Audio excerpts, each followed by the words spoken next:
Hello everyone, कैसे हैं आप सभी? एकदम फिट एंड फाइन। एक बार फिर से आप सभी का स्वागत है आपके अपने यूट्यूब चैनल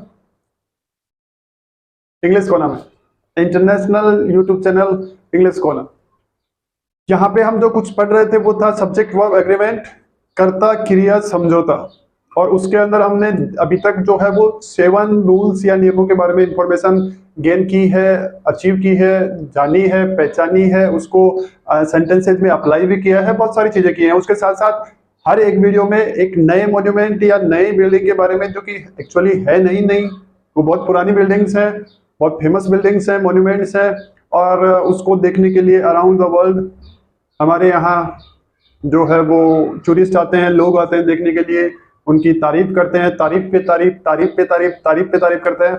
और अच्छी खासी इनकम जो है वो गवर्नमेंट को होती है। तो चलिए उसके बारे में आज जो हम जिस मॉन्यूमेंट या जिस बिल्डिंग के बारे में हम पढ़ने वाले हैं, हम दुबई गए, बुर्ज खलीफा, फिर आगरा गए, ताजमहल, दिल्ली आए, कुतुब मीनार, लाल किला, रेड फोर्ट, इन सबको हमने देखा।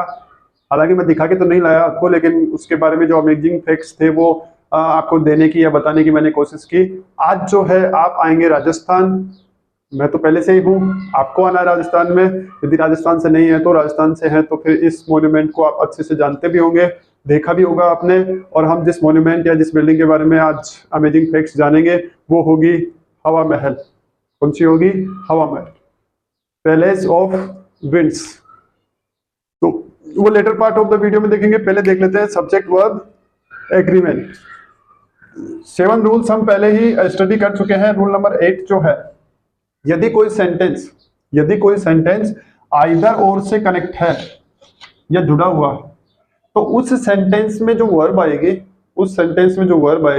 वो उस सब्जेक्ट के अनुसार या अकॉर्डिंग होगी जो और के बाद में होगा। एक सब्जेक्ट आइदर के बाद में होगा, एक सब्जेक्ट और के बाद में होगा। वर्ब जो है वो यूज होगी इस और के बाद, OR जो होगा उसके बाद में आने वाले सब्जेक्ट के अकॉर्डिंग। समझ गए? नहीं समझे तो एग्जांपल से समझ जाएंगे। देखिए, आइदर हिज फ्रेंड्स और मनीष।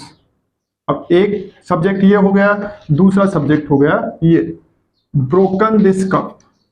या तो उसके मित्रों ने या फिर मनीष ने यह कप तोड़ा था। अब जो यहां वर्ब यूज होगी इन दोनों में से, हैज और हैव में से, वो होगी, ये आ गया और इसके बाद में सब्जेक्ट है मनीष, जो कि एक व्यक्ति का नाम है, नेम ऑफ वन पर्सन है। और name of one person third person singular के साथ में कौन सी दोनों में से कौन सी यूज होगी? Has. Has is the correct answer. तो हमारा यहाँ पे जो ऑप्शन होगा हैज। समझ गए? बस आपको इतना करना है कि ये जो वर्ड है और इसके बाद में यदि सब्जेक्ट सिंगुलर है तो यहाँ पे सिंगुलर के अकॉर्डिंग वर्ब, और यदि ये प्लूरल है तो प्लूरल के अकॉर्डिंग वर्ब। ठीक है। नाइदर नोर देखा था हमने, उसमें भी नोर के बाद वाले सब्जेक्ट के अनुसार वर्ब। आइदर और में भी और के बाद वाले सब्जेक्ट के अनुसार या अकॉर्डिंग जो वर्ब है वो। और इससे आगे वाला जो रूल है, रूल नंबर 9, वो ये कह रहा है कि ओनली और, केवल सेंटेंस में ना नाइदर है, नोर है, ना आइदर है, ना और तो है ही, केवल और है, आइदर नहीं है। तो इसमें भी बस हम यही बात का ध्यान रखेंगे कि और के बाद में जो सब्जेक्ट है उसी के अकॉर्डिंग वर्ब आने वाली है। लेट्स सी सेंटेंस क्या है हमारा।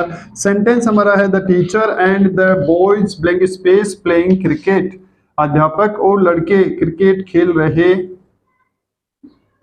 ये पहला सब्जेक्ट, ये दूसरा सब्जेक्ट। एंड नहीं आएगा यहाँ पे और।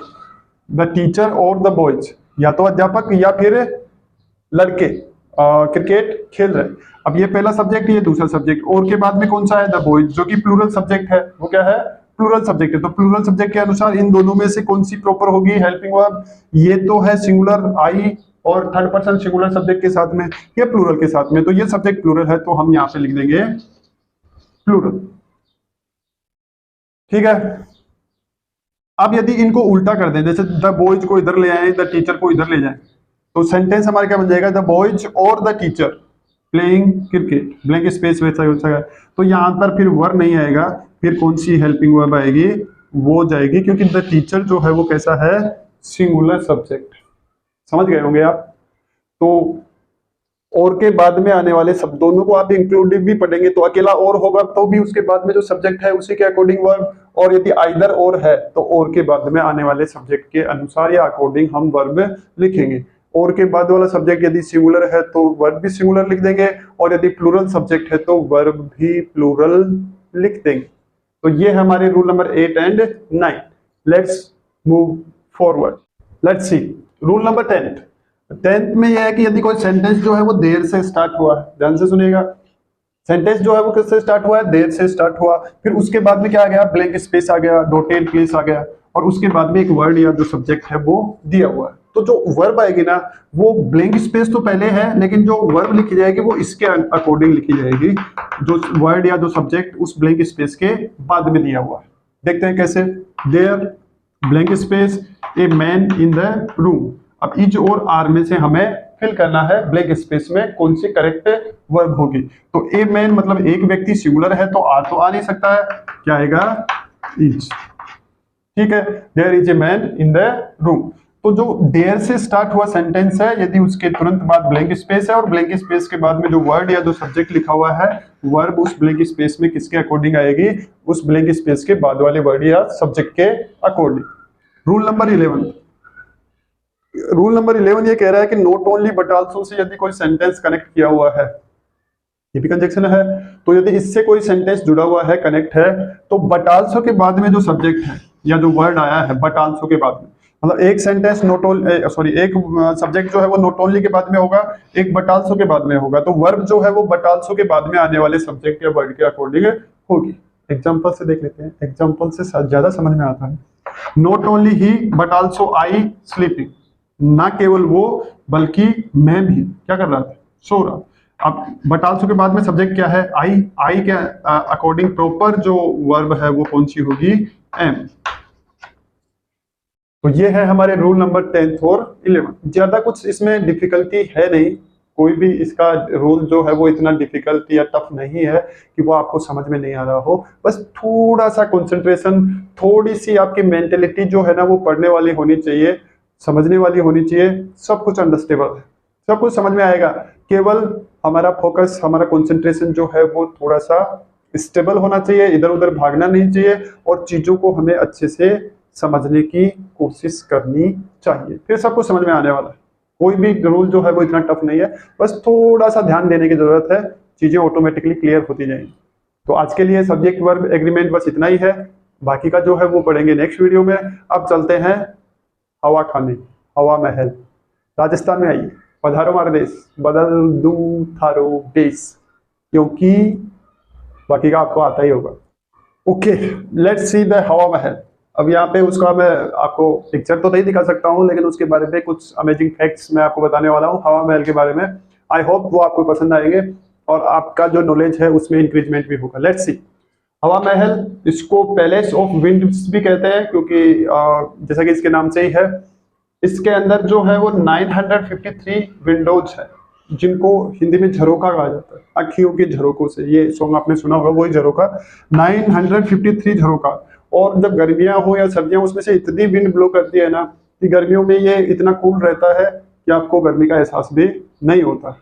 ठीक है, तो इसका नाम हवा महल केवल हवा आने के लिए नहीं रखा गया है, हवा महल इसका रखा गया है नाम, इसकी 5th जो स्टोरी है या जो मंजिल है, 5वीं मंजिल पे जो एक मंदिर बना हुआ है हवा मंदिर, उसके नाम पे इसका नाम हवा महल रखा गया है।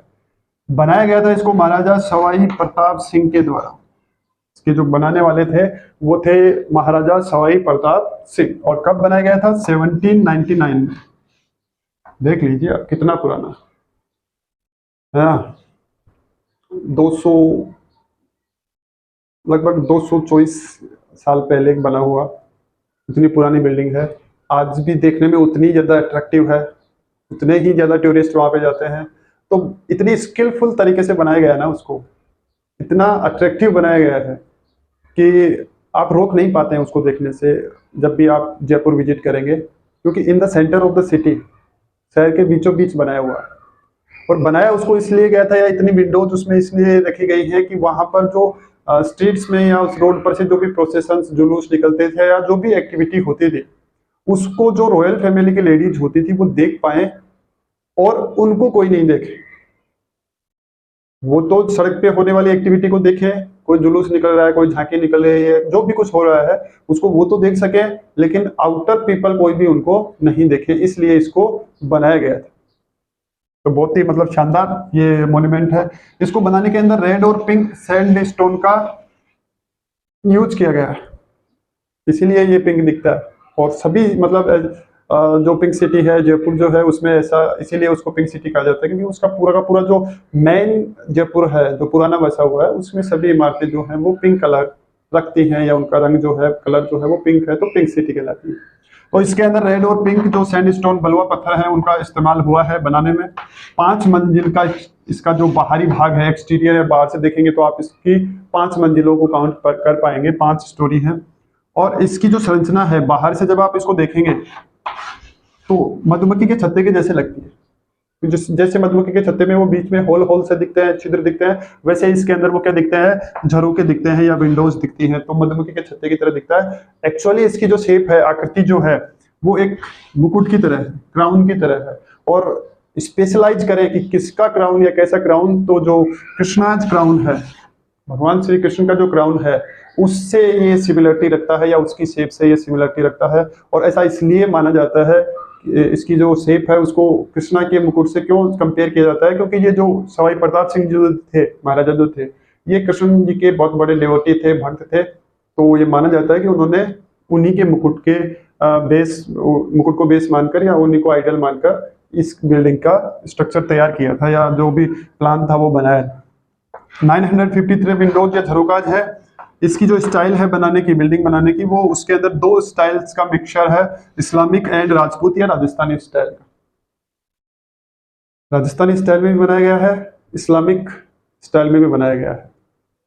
इसके अंदर most amazing fact, no stairs at all, एक भी सीढ़ी नहीं है। 5 मंजिल की बिल्डिंग है या मॉन्यूमेंट है, लेकिन सीढ़ी एक भी नहीं है, एक भी सीढ़ी नहीं है।